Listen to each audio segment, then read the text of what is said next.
Sejam bem-vindos a mais um programa Reflexos. Este programa de reflexão semanal, da autoria do Sr. Cónigo Manuel Maria, com a minha moderação, Pedro Conceição, e agora com a participação da Maria do Rosário Patrício. Muito obrigado. Obrigada eu, uma alegria estar aqui convosco. Sr. Cónigo, nesta nossa cadeia semanal de reflexões, que agora também, além de nos ouvirem, podem nos ver, hoje o tema Cadeias e Liberdade. E eu vou trocar o texto. Já me dizem em ofício, não é? É. Em vez de cadeias, vou usar a palavra prisões. Prisões e liberdade. Estamos a ver mais. Porque a palavra cadeia, hoje em dia, dá para tudo e há por aí quem diga. Mas há pessoas muito mais, que são hotéis. Que o espaço, que são hotéis, não são cadeias, nada. Por isso, vamos à palavra prisão, porque significa outra coisa. Okay. E o seu oposto, prisões e liberdade. Pronto. Resta acrescentar que estes seus textos estão compilados já em livros, este concretamente um livro Reflexos, volume 5º. Este é o volume 5º. E que aqui na nossa estante temos alguns exemplares e que quem nos vê e ouve também pode ter acesso a eles, não é? Basta contactar aqui o Departamento de Comunicação, então a Curia Arquidiocesana do Sr. Cónigo trabalha. Muito bem. Onde eu trabalho? Pronto. Eu trabalho em tantos Posso sítios. usar outro verbo. Em tantos sítios, mas o trabalhar é isso. Muito bem. Então, prisões e liberdade, como sendo dois termos opostos. Vamos a isto. São duas palavras aparentemente antagónicas, mas de facto não são. Dizem as más línguas que algumas cadeias na Europa são verdadeiros hotéis, onde os presos usufruem de tudo, exceto de um determinado tipo de liberdade, mesmo sem saber qual. O problema é que os crimes são muitos e as cadeias sobrelotadas são um verdadeiro inferno. Olhemos para a evolução do conceito de cadeia como prisão, no sentido de supressão da liberdade. Até se chegar ao modelo atual, que segue os princípios da privação da liberdade como punição coercitiva e regenerativa, houve na história das prisões muitas modificações. Na Idade Antiga, eu vou chamar Idade Antiga desde o século VIII a.C. até à queda do Império Romano do Ocidente no século V. Havia o encarceramento, havia o cárcere. E assim se exercia a punição. Quer dizer que a pessoa fazia a asneira, era apanhada, ia para o cárcere e por ali estava. E às vezes não era julgada logo, estava tempos infinitos. E o castigo não era só a perda de liberdade, eram também castigos a sério. Vocês imaginem o que é a pessoa estar presa dentro da cadeia. Assim, às vezes nos pés também, haver ali um cepo, estar preso ao cepo. O que é que podia fazer? Mais, tudo aquilo que porventura pudesse acontecer no sentido de castigo, chicotadas, não dar de comer, não terem higiene, tudo isto acontecia. E deixa-me adiantar já uma coisa que depois vamos conversar com certeza mais à frente. Eram tais os castigos naquela altura, Idade Média e Idade Antiga, que nós hoje não temos sequer capacidade de pensar o que era. Porque era mesmo coisa totalmente para desdignificar fosse quem fosse. Independentemente do crime que tinha feito, e muita gente às vezes era presa sem crimes, era só apontada e depois não se defendia. E estava no calabouço tempos infinitos. E às vezes quando lá saía, não saía. Levavam-no já para o cemitério. Oh, tanta gente que disse. Mas dizia eu que há um tribunal nascido na Idade Média e que se conservou até ao século XIX, falando para Portugal e Espanha, que é o Tribunal da Inquisição.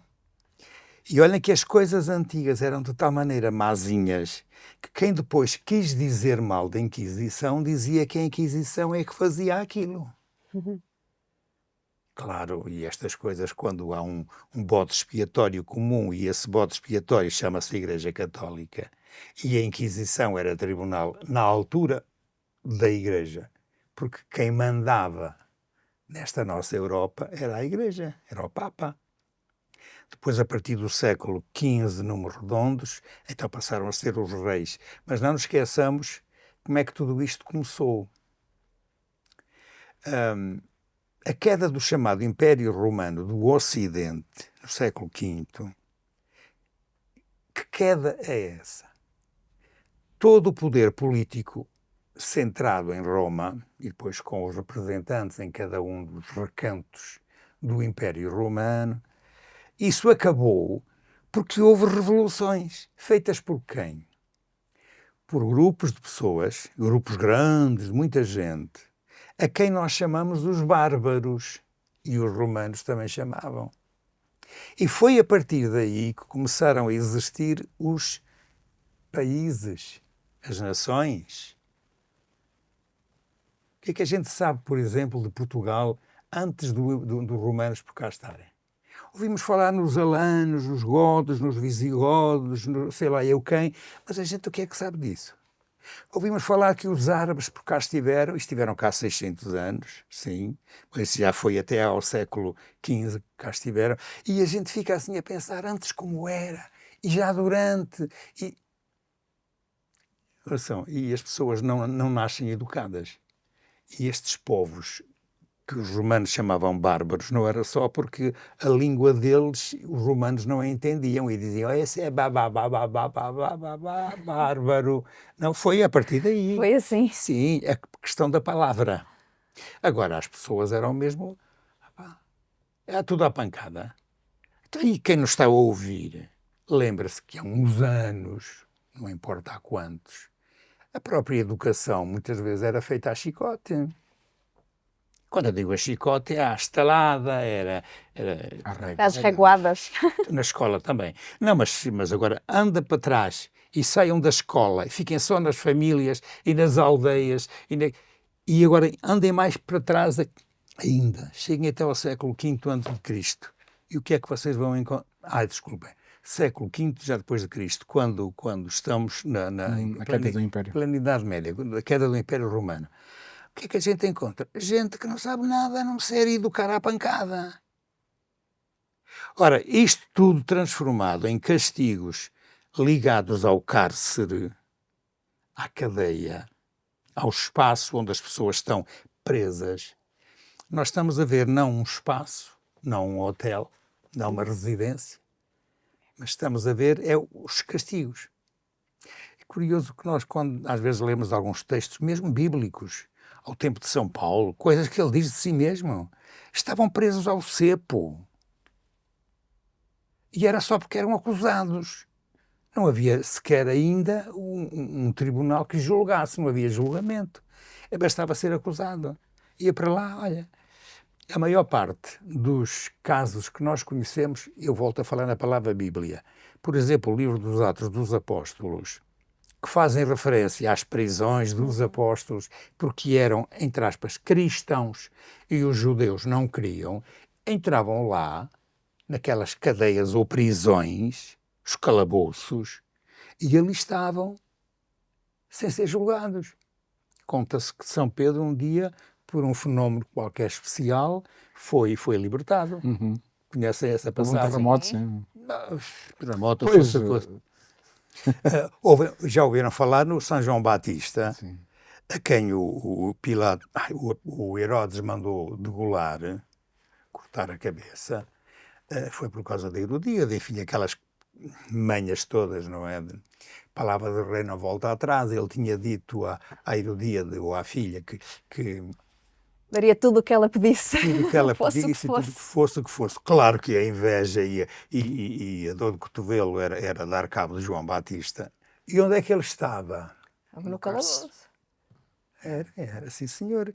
Não era só um calabouço, era uma espécie de uma construção, uma torre, sem nada, sem luz, sem torre, e estava lá no fundo. Era lá que ele estava. Foram lá buscá-lo, ou foram lá matá-lo. Pronto, coisas, mas isso é do antigamente. Mas ainda voltando, quando se chegou ao século, estes últimos já, e se quis dizer mal da Inquisição, pôs-se a Inquisição a fazer as asneiras todas que constava que os povos bárbaros faziam. E como eram os reis desses povos que tinham o poder na mão, poder, olha, outra palavra que merecia aqui agora uma atençãozinha, só uma atenção. Quando a gente ouve falar na divisão dos poderes, poder legislativo, poder executivo e poder judicial, a gente fala em 3 poderes. Isto só acontece desde o século XVIII para cá. Até aí o poder era único. O rei fazia tudo o que lhe apetecesse. Aqui que ninguém nos ouve. Parece que estamos agora a caminhar, não direi para bater, mas para dominar o mundo. Há um cavalheiro ali nos Estados Unidos que agora está com os poderes todos e chama aquilo democracia. Vejam o cúmulo, hein? Um homem a mandar em tudo. Não é o povo, é o homem. Mas pronto, isso é outra história de agora que dão para brincar, mas se quiserem pensar no assunto, pensem. Pensem, que agora não é para aqui. Bom, mas voltando à questão então. Castigos, prisões, calabouços, cadeias. Esta palavra também tem grandes evoluções. Eu vou ler uma coisa que aqui tenho escrita que diz isso mesmo. Até se chegar ao modelo atual que segue os princípios da privação de liberdade como punição coercitiva e regenerativa. Quer dizer, agora entende-se que estar na cadeia é para a pessoa se tornar melhor. E quando de lá sair vem pessoa íntegra, já não volta a fazer crime nenhum. Enfim, as pessoas têm as teorias que querem, não é? E defendem como querem, mas pronto, a ideia é essa.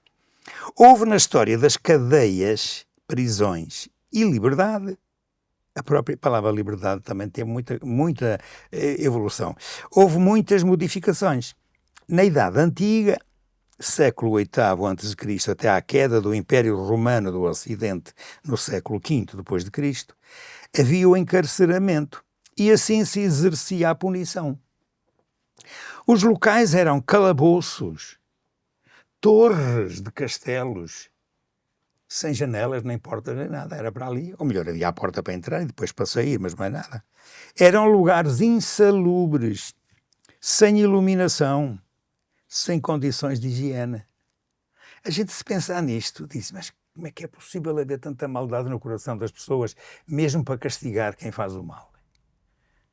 No princípio era assim. As masmorras são exemplos destes modelos de cárceres infectados ou infectos, nos quais os presos adoeciam e podiam morrer antes mesmo do julgamento e condenação. Isso acontecia, mas assim com toda a facilidade. A Idade Média, desde o ano 476 até o ano 1453, sensivelmente 1000 anos, que é o tal tempo das trevas, como alguns historiadores gostam de dizer, manteve o cárcere como local de custódia daqueles que seriam submetidos a castigos corporais e à pena de morte. Não havia uma arquitetura penitenciária própria.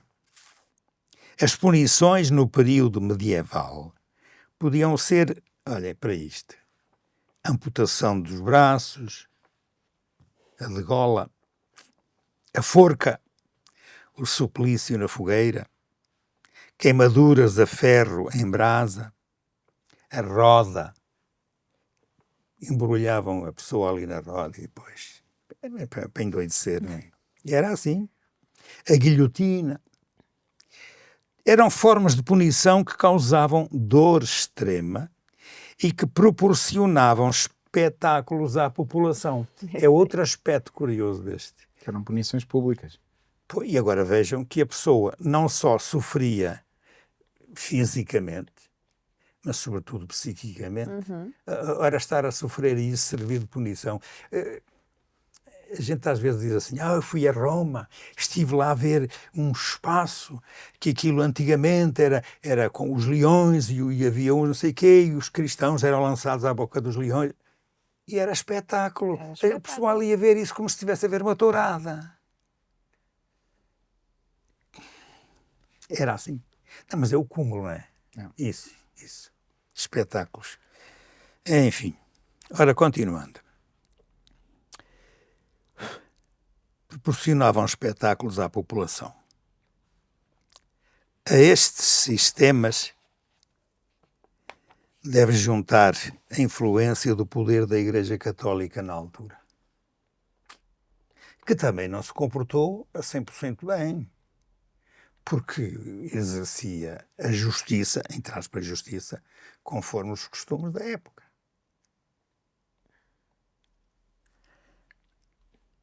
Eu não sei porquê, mas gostava de adiantar já uma coisa que é interessante.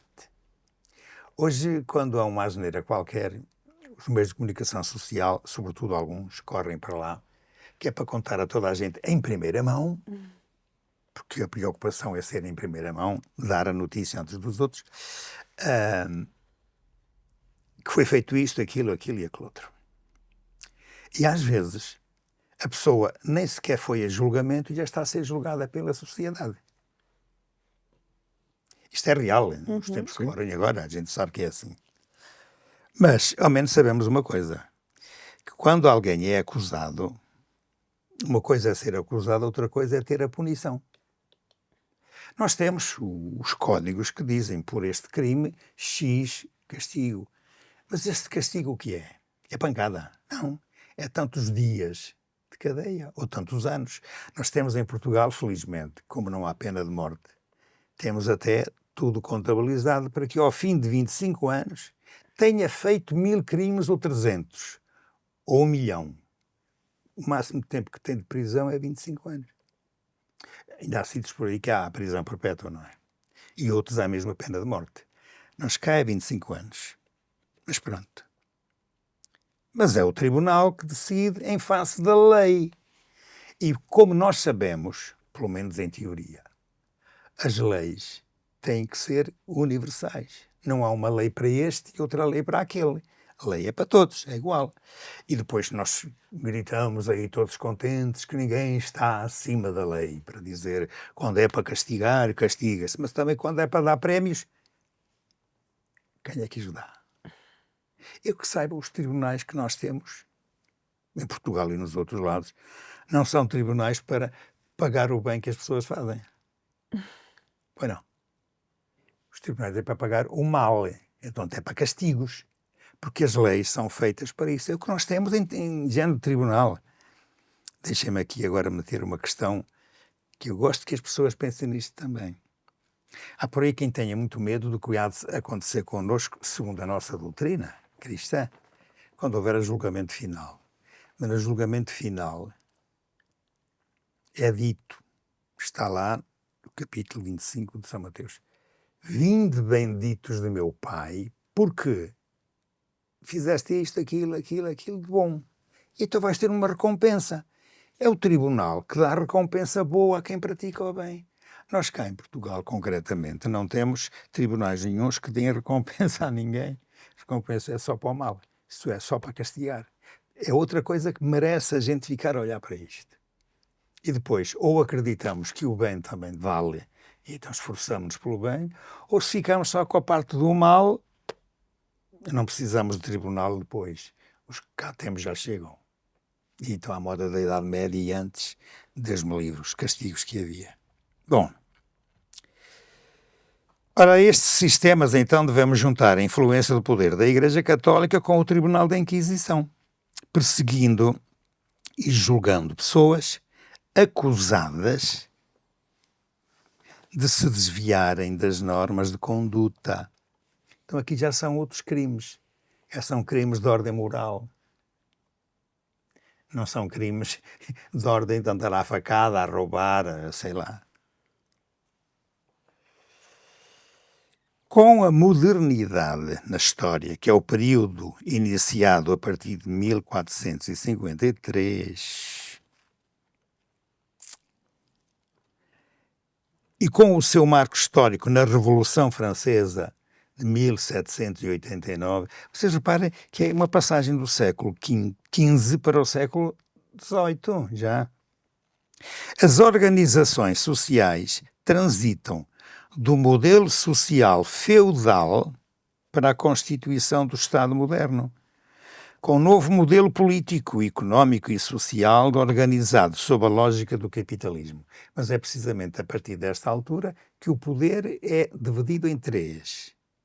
E começa a ideia do poder que o povo tem para poder escolher.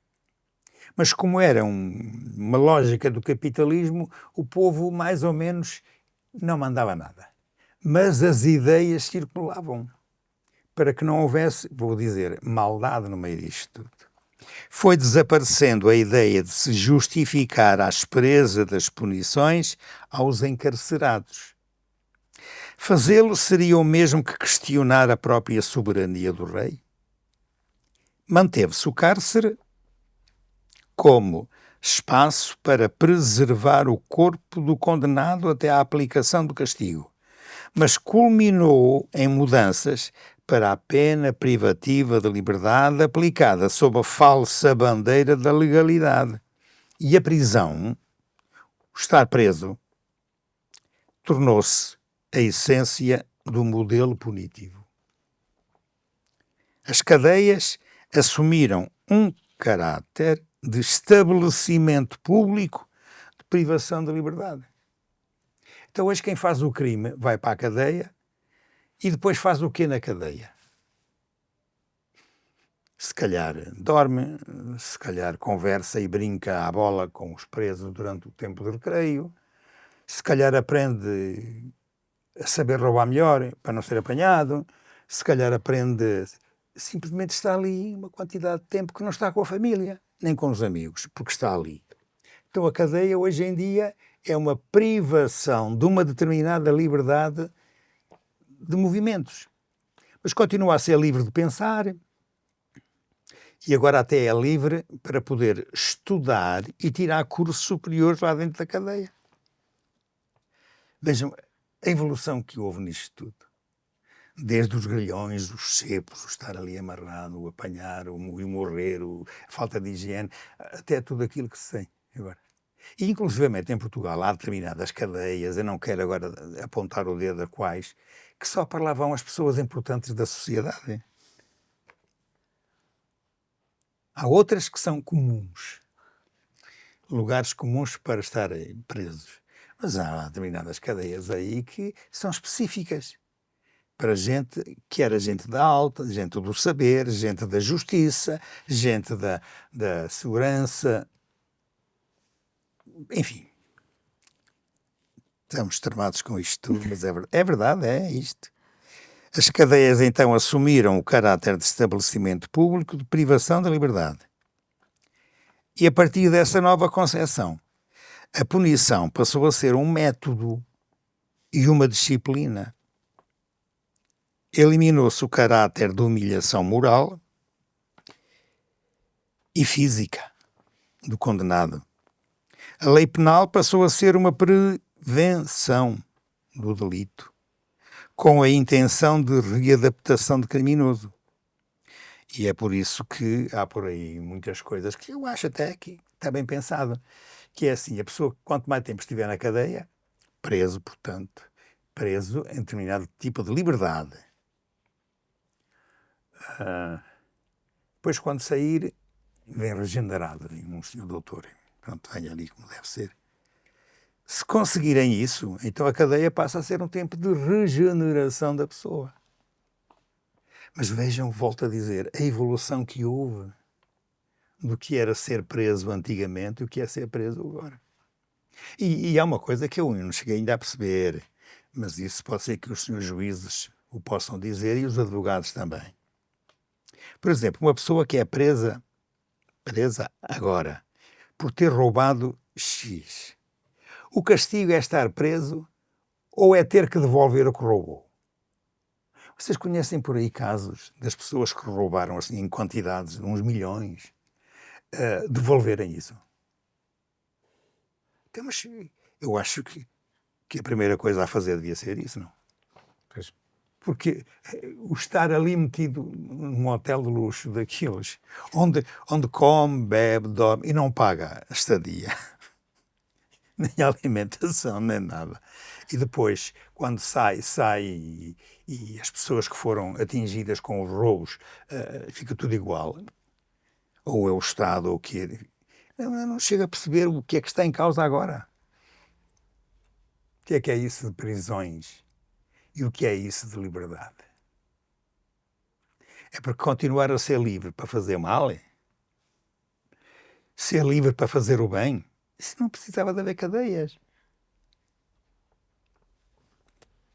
Estou a levantar questões, mas não estou a dar soluções. A lei penal passou a ser uma prevenção do delito com a intenção de readaptação do criminoso. Pois, passou a ser isso. E a finalidade da prisão deixou de ser, então, o de causar dor física e o objeto da punição deixou de ser o corpo para atingir a alma do infrator. Quer dizer, uma pessoa que está presa e que depois sai da prisão, pelo menos durante alguns tempos, se tiver consciência, até tem vergonha de se apresentar em público. Isto é uma coisa... Enfim, portanto, a liberdade psíquica que foi cortada enquanto esteve lá na cadeia pode depois fazer modificações no próprio relacionamento social. É possível que sim. E há marcas, não é? Há marcas. Quando alguém é preso e está preso e depois se descobre porque é que esteve preso e foi por uma coisa má, essa pessoa mesmo depois quando sai, depois de cumprir aquilo que é chamada pena, nunca mais fica bem. A não ser como uma pessoa que eu conheço aí, que de vez em quando desaparece. Desaparece porque vai para a cadeia. E vai para a cadeia porque faz de propósito em roubar umas coisinhas aqui e outras ali, porque diz assim, eu aqui, olha, tenho que roubar para comer. Ao menos lá como, sem precisar de roubar. Eu dizia o nome, não digo, senão depois... Mas é só para saber que isto é real, não estou a inventar. A prisão passou a fundamentar-se teoricamente no que hoje é privar o indivíduo da liberdade para que ele possa aprender através do isolamento, retirado da família e de outras relações socialmente significativas, para o levar a refletir sobre o seu ato criminoso. Bom, a intenção é boa. Mas os resultados parece que não. Enfim, e é isto que nós temos. Prisões, os nomes todos que estas coisas têm e tiveram. E depois uma coisa é certa, que merece também a nossa atenção, já que estamos a querer falar sobre isto. Eu estou a falar, vocês hoje, felizmente, estão aqui caladinhos, deixam-me falar. Vamos atacar. Ora ok, mas queria eu dizer o quê? Que isto da prisão implica um conceito que está por detrás, e eu acho que devemos pensar nele, que é a existência do mal. Porque as leis são feitas para haver tribunais que condenam, vão condenar pelo mal que se pratica. Façam a pergunta, e o que é o mal? Na prática, o que é o mal? Eu, se sou pobre, não tenho nada, passo ali no caminho, vi lá uma macieira, tinha lá umas maçãs boas, apanhei 2 ou 3, alguém viu, acusou-me, fui para o tribunal porque sou ladrão. Eu que sou pobre, que não tenho nada, este eu, não importa quem é este eu, e roubei para comer, pratiquei mal. Então e o outro que tem a macieira e deixa as coisas a estragar-se, e agora aqui não quer dizer o outro, posso pensar, por exemplo, nas câmaras que têm por aí nas ruas tantas laranjeiras, todos os dias é preciso limpar o chão com as laranjas que caem, podiam ser apanhadas para dar aí tanta gente que precisa de comer. Esses não são mais culpados ainda, isto é, o crime deles não é maior. Não, mas é só para a gente pensar um É bocadinho. uma missão, na verdade, não é? Missão, uma palavra bonita. Mas isto do mal, a ideia do mal. E depois há outra ideia que se lhe junta. Aqui que não é a ideia do mal. É cada um assumir quando faz o bem e quando faz o mal. E quando faz o mal, pensar, eu não fiz bem, eu fiz mal, tenho que me arrepender disto. Eu já o disse aqui uma vez e continuo a dizê-lo. Cada vez mais as pessoas deixaram de ter noção do que é o mal. E quando têm a noção do que é o mal, nunca é o que o próprio pratica, é o que os outros fazem. Eu acho piada, já tenho dito isto também, acho piada nas missas, logo ao princípio, a gente bater com a mão no peito e disser porque pequei por pensamentos, por minha culpa, minha tão grande culpa. A gente devia era bater no peito dos outros. Por vossa culpa, nós nunca a temos. Não, mas é que isto de culpa, de noção de mal, de noção de asneira, de ter consciência de que não se pode ou não deve fazer isto. Eu ainda há dias soube da boca de uma filha de uma senhora que teve um encontro com um determinado cavalheiro que vinha numa carrinha grande, vinha ele sozinho, parou em determinado sítio e diz assim lá à senhora, desvie o seu carro que eu tenho que pôr a minha carrinha aí. Então, mas porquê? Até é para tirar aí esses figos que ninguém os apanha. Então, mas esses figos são meus, dizia a senhora. Isto é a minha propriedade.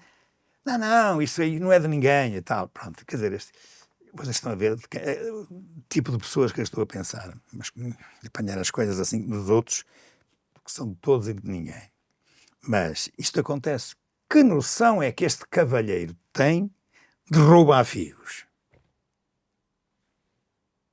Claro que a polícia foi chamada, mas antes de lá chegar avisou, não vale a pena ir aí, dizia assim o polícia. Pois não, sabia-se sobre quem se estava a falar. E este sobre quem não é sobre uma pessoa só, aquilo é mesmo uma etnia completa. Faz disto, mas pronto. A prática do mal. Há aqui várias questões, não é? Muitas, há muitas. Mas esta do mal, sim, muitas. é uma questão que até às vezes é invocada pelos não crentes, não é? Porque sobre a existência de Deus, não é? Sim, sim, existe sim. Deus, e se acreditamos que Deus é bom, Exato. até porque é que existe o mal no mundo, não é? É uma das Não, questões. e a outra coisa, se básicas Deus que é nos- bom, nunca na vida vai praticar o mal batendo-me. Sim, exato. E porque é que permite. Mas a questão é porque é que Pois permite o mal permite, no mundo, não é? Permite. Se ele nos criou, se ele é o Criador, não é? Pronto, nós que Sim, acreditamos. mas esse aspecto não é, não é para aqui chamar. Não, hoje não. Mas, Mas ficamos a pensar nele. é chamado pela palavra liberdade. Isso é outra Exato. coisa. Pelo menos Ui, ui, ui. eu acredito em Deus bom, Deus Criador, Deus Pai, nos criou a todos para sermos irmãos. Mas deu-nos A a liberdade. liberdade. É que está. Porque também, e depois é sempre nesta conversa, às vezes nos tempos de faculdade, isto vinha-me à baila, não é? Se não éramos umas marionetas, não é? Pelo menos. Se não éramos umas marionetas de Deus e não éramos livres, não é? E assim Deus não era bom, era um ditador, Exato. Deus só não é? tinha que ter era muitos fios aí nos dedos para mexer. Exatamente. É que isto, pronto, mas não é por aqui. Exatamente, agora. Maria do Rosário, da reflexão. Eu acho muito interessante, Sim. bem no fim, quando diz assim: o objeto da punição deixou de ser o corpo para atingir a alma do infrator. E isto aqui eu acho que é um ponto muito interessante, porque de facto o corpo ali era uma desumanização. Não é? Absoluto. Não, temos pessoas que talvez nem fizeram nada de mais, não é? Ou aquele que roubou as 3 maçãs porque tinha fome ou tinha uma família para alimentar, é diferente daquele que cria um crime armado para assaltar um banco, e, não é? É diferente. Mas esta questão aqui de atingir a alma, não é? Se realmente conseguisse atingir a alma da pessoa, no sentido de dizer assim, eu fiz mal, eu reconheço que eu fiz mal, e eu percebo que está errado e que eu não quero fazer mais.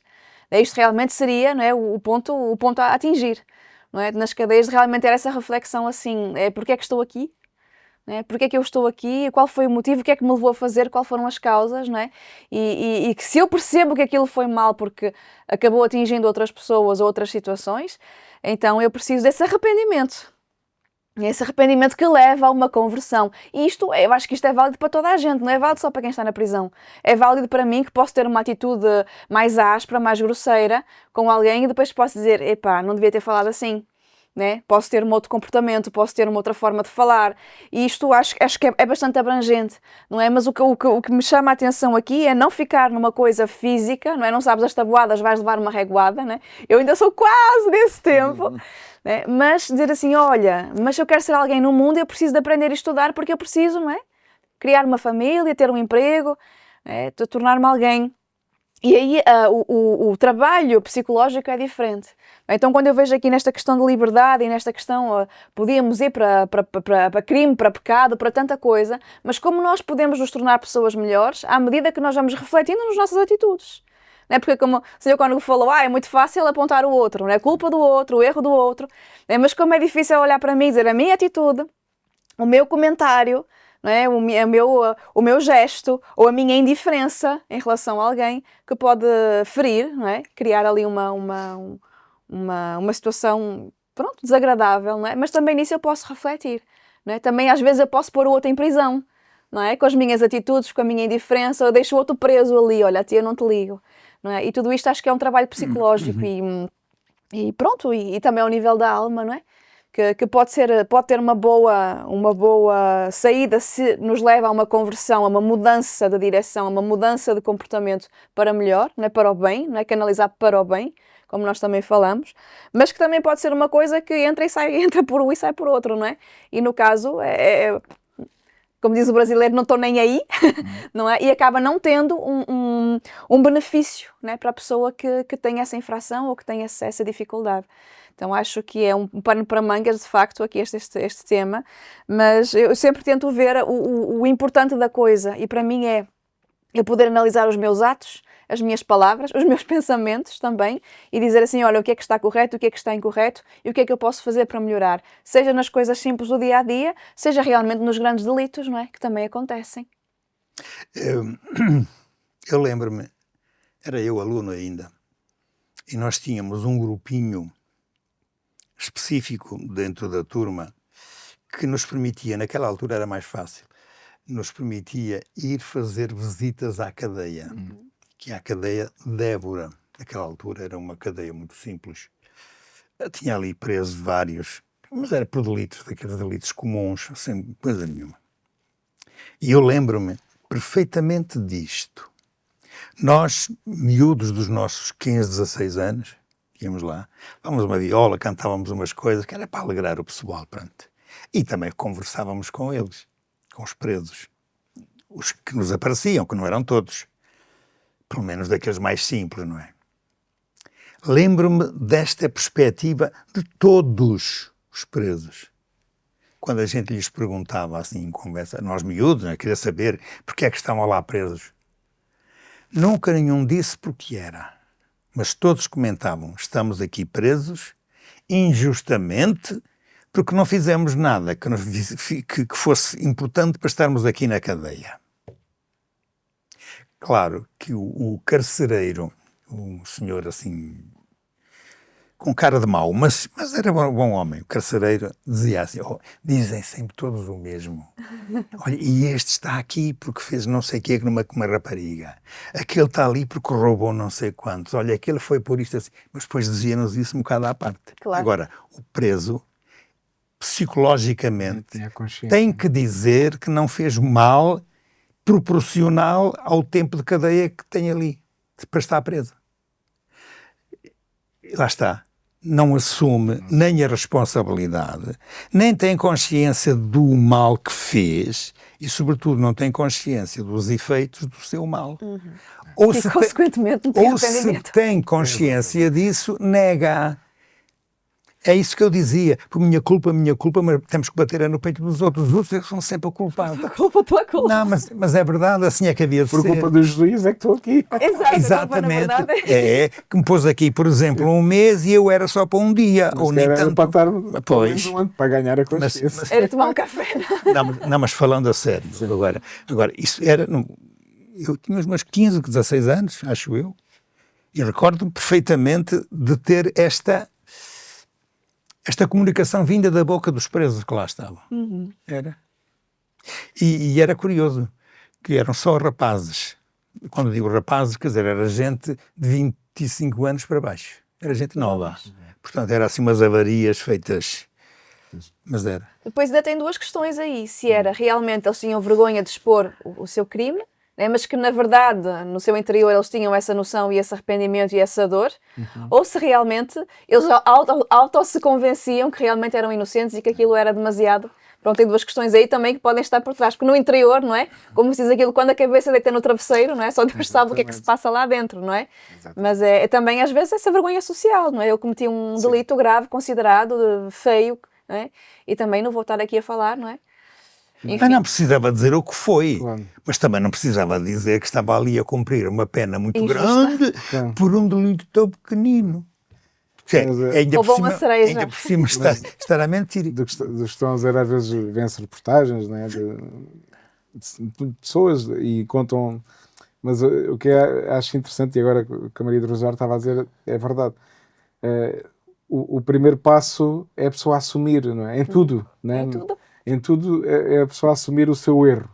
É claro que se calhar tem essa vergonha, mas às vezes já me lembro de verem reportagens das pessoas, não, eu estou aqui e de facto tenho que estar aqui e cumprir a minha pena. Já ouvi, às vezes é reportagem. Oh, Pedro. Ou seja, não, demonstra que a pessoa tem alguma consciência, pelo menos, da gravidade que fez. Tem havido gente assim, Pedro. Mas também, normalmente, fazem o contrário. São exceções. Porquê? Primeira reação das pessoas, nós costumamos dizer isto, em todo lado se diz isto. Eu tenho a consciência tranquila. Esse foi, exatamente. E quando se tem a consciência tranquila, quer dizer, aquilo que eu fiz face à lei interpretada por eles, claro. E face à gravidade do meu crime, tenho a consciência tranquila. Eu pergunto, consciência, isso é o quê? Pois. É que a consciência pode ser o resultado de muita coisa. Pode ser o resultado de uma ideologia pode ser o resultado de uns conhecimentos e pode ser o resultado de uma sabedoria minha. E então, quando a gente quer ter a consciência tranquila, a primeira coisa que fez antes foi adaptar as razões pelas quais faz aquilo aos seus gostos, ou à maneira possível de nunca ser apanhado. É por isso que nós temos que distinguir, também tenho dito várias vezes assim aqui neste sítio, distinguir entre conhecer, ter conhecimentos, fazer de conta que a nossa consciência, que é essa a consciência tranquila, que a nossa consciência que sabe muito, é uma espécie de enciclopédia ou agora é uma espécie de um Facebook, onde está tudo metido, do Google, pronto. E outra coisa é a gente ter um conhecimento a partir do coração. O que é que eu quero dizer? Nós podemos aprender para saber de cor e saber responder e ter aqui o conhecimento todo. E saber como é que as células funcionam, como é que aquela máquina funciona, pronto.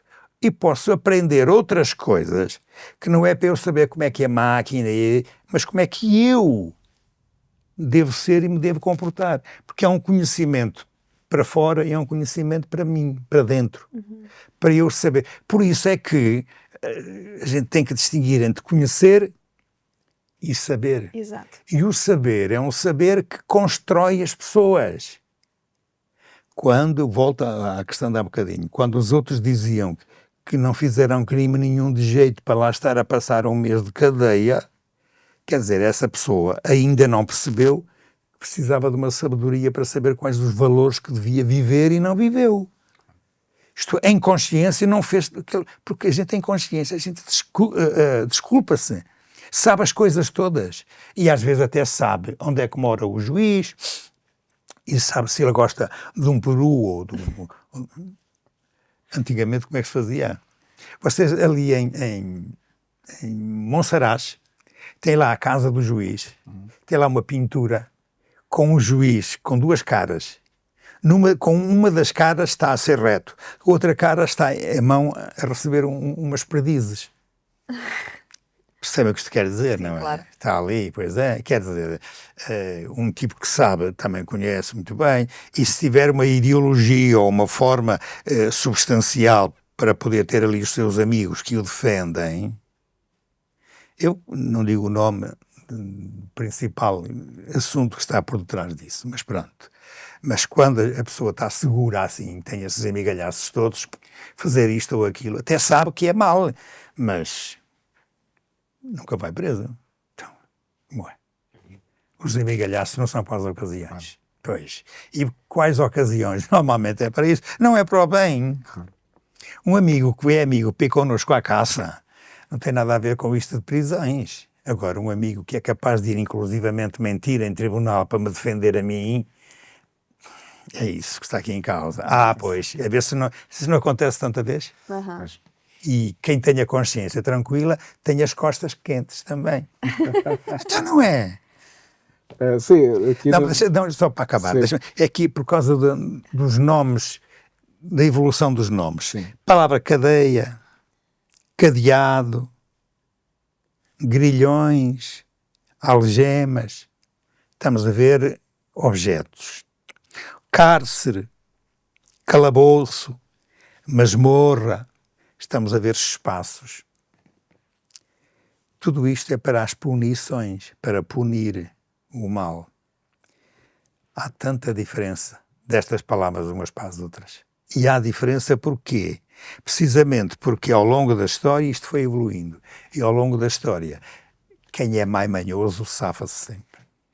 Porque a lei que é para todos, depois não é aplicada da mesma maneira. Não é que não seja aplicada pela parte do juiz ou pela parte de quem julga, mas é pela parte de quem sabe fugir. Então não é? Claro. Sim, aqui do texto sublinhava essa parte, não é? Que felizmente, quando faz aqui esta evolução, e felizmente a humanidade evoluiu alguma coisa. Ainda bem, pá, ainda bem. Evoluiu alguma coisa, apesar de tudo isto agora que estava a falar e que nós Pois. sabemos que existe, mas e pronto, mas pensando hoje em dia, né, das mudanças que culminaram na pena privativa de liberdade, era importante que se passasse mesmo à prática esse trabalho das pessoas não irem só para ali e ficarem privadas de liberdade de movimentos, mas por um lado concordo plenamente e acho muito interessante que se abra também um pouco os horizontes das pessoas. Olha, já que estás aqui este tempo, aproveita para estudar ou aproveita para aprender um ofício, né? Uhum. E eu tenho este defeito profissional, né? Gosto de ver as reportagens e às vezes há exemplos, mostram-se bons exemplos, não é De tudo inserção, de inserção. Não é? mostram-se bons exemplos de inserção. E é esse trabalho que deveria acontecer cada vez mais, não é? De ser ali uma regeneração, né? E há pouco a Maria do Rosário falava, pronto, nós como crentes acreditamos na conversão, né? Portanto, acreditamos que a pessoa, tendo a consciência plena dos crimes que cometeu, da gravidade que causou, das consequências que isso teve, assumindo isso, né? Ao fim e ao cabo, o seu pedir perdão é ali aqueles anos de pena na prisão. Mas aproveitar esse tempo para converter, Exato. para mudar de vida, né? E para sair mesmo uma pessoa nova. E acredito que sim, acredito que existem bons exemplos. Infelizmente sei e se calhar também há estudos sobre isso, que depois os casos de sucesso dessa reconversão são muito poucos em relação, porque depois é o que nós vemos, né? E às vezes também depois vemos muitas histórias a lume nas notícias é mais uma escola, né? Para se aperfeiçoar. Olha, desta vez fui apanhado. Na próxima vou fazer Na melhor. próxima vez já vou melhorar o método para, né? Infelizmente, né? Pronto. Isto é a liberdade humana, ao fim e ao cabo. Né? Mas dentro disso há uma coisa que me parece a mim que não ajuda nada na regeneração das pessoas, que é o quê? A própria lei E, sobretudo, quando há uns processos do tribunal que são muito grandes, têm 300, 500, 1000, 10.000 páginas, aquilo depois vai demorando. Ao fim de X tempo, olha, já não há crime nenhum, já passou.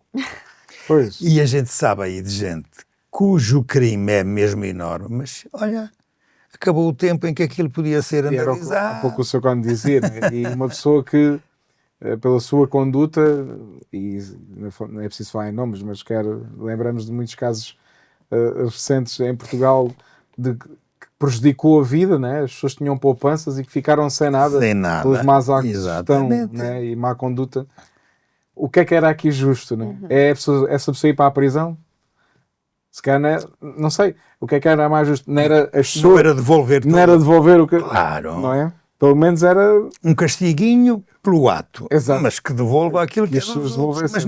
Mas não. Mas depois há uma embrulhada, nem nos vamos meter por aí. Mas é não vale a verdade, pena. são Mas é verdade. embrulhadas tremendas. E isto não resolve problema nenhum. Não. Uma pessoa vai regenerar-se em quê? Pois, exatamente. Sai de lá a saber fazer melhor, que é para não ser apanhado outra vez. Sr. Cónigo, estamos nos últimos 2, 3 minutinhos. Eu hoje falei tanto, assentar. meu senhor. Ai, madre minha. Não sei. Contextualizamos. Não sei. É? Fez-nos um contexto e Sim, vamos ao ajudou-nos aqui a contexto. Vamos lá, refletir. Histórico. Sim. O que é que deste nosso encontro hoje aqui, o que é que devemos fazer sobressair? Que a vida humana deveria, e este deveria é na esperança, deveria ter um comportamento diferente, para melhor. Mas a palavra comportamento implicava que nós sejamos aprendizes constantes de sabedoria. Isto é, aprendizes constantes de sabermos como devemos ser pessoas. Porque o tal conhecimento teórico que termina com um diploma, e a pessoa tem o diploma e com o diploma até é capaz de ter uma profissão onde ganha melhor, mas isso não levou a pessoa a ser melhor. Há tanta gente por aí com cursos superiores e que na vida... E infelizmente a maior parte dos, entre aspas, crimes, alguns deles pelo menos, são feitos por gente que sabe muito. As pessoas não são boas. E nós devíamos pensar na bondade, o que quer dizer num cultivar valores de ordem moral, para que a chamada regeneração de cada um não seja só um assunto de quem está na cadeia. Porque as cadeias passaram a ser um espaço onde a pena é uma pena temporária, isto é, uma pena feita no tempo. Está lá X dias, X meses, X anos, pronto, resolveu tudo. Não resolve, não. Não resolve porque não modificou interiormente. Não há um saber de sabedoria. Isto é, a pessoa não aprende mais a ser gente. Não há valores. E, sobretudo, não há valores morais. E, infelizmente, os tempos que correm não estão nada a levar-nos para a aprendizagem de valores morais. Antes, pelo contrário. É só para os outros valores. Valores de ordem material, que são muito interessantes, é com isso que se paga os melões, é verdade, mas a pessoa continua, pode continuar cada vez pior. E agora, uma coisa para a determinada política atual. Há por aí umas grandes discussões, sobretudo de direita com esquerdas, pronto, que têm a ver com isto. Aponta-se o dedo às pessoas que praticam, segundo estes, o que é legal, segundo aqueles, o que é mau. Mas se a gente vai olhar para estes e para aqueles, não no que eles dizem, mas no que eles são e fazem, é tudo igual. É uma falta de moralidade tremenda. E a sociedade atual está cada vez mais a viver esta falta de moral. E na palavra moral, vocês não pensem que eu estou a dizer para as pessoas andarem assim. Não. Estou a dizer para as pessoas serem pessoas autênticas. Porque o ser humano tem características que nós não encontramos em mais seres nenhuns na natureza. Aquilo que é nosso não vamos perder. Se a gente perde a parte moral em nós, perdemos o essencial. E como nós não funcionamos por instintos, porque quem pratica o mal é instintivamente mau. Mesmo aquilo que pode saber por conhecimento de livros, mas que não põe em prática, este dá a deixar-se levar não pelo conhecimento, nem pela consciência, mas pelo instinto. Isto é, o corpo é que o pede, olha, é assim que me apetece, apetece. E já uma vez, creio que foi na semana passada, aqui dizia que um dos verbos que está muito na moda é o verbo querer. Eu quero, eu quero. E isto é dito quase a gritar, batendo o pé. Eu quero, pois. E os nossos direitos, e eu quero. E podemos estragar muita coisa na vida. E o ser humano, assim transformado dessa forma, passa a ser o que a cantiga diz: selvagens. Sr. Cónigo. Querido Rosário, muito obrigado por mais este reflexo. E assim, quem nos vê e ouve, muito obrigado também pela sua companhia. Esperamos que ajude também a refletir. Voltamos a marcar encontro no próximo reflexo. Até lá, se Deus quiser.